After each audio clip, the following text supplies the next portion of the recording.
અમરેલી જિલ્લાના ધારી ગીરના ગ્રામ્ય વિસ્તારોમાં સિંહોનું સામ્રાજ્ય. ધારીના અમરેલી માર્ગ ઉપર 8 સિંહોની જોવા મળી આવી લટાર. ધારીના છતડિયાર રોડ ઉપર 4 સિંહ બાળ સાથે 4 સિંહોને મારી લટાર.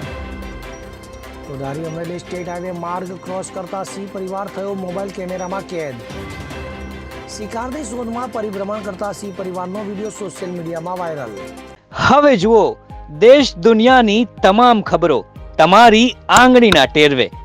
ઉઠાવો મોબાઈલ અને ગૂગલ પ્લે સ્ટોર પરથી ડાઉનલોડ કરો અમારી CN24 ન્યૂઝ મોબાઈલ એપ.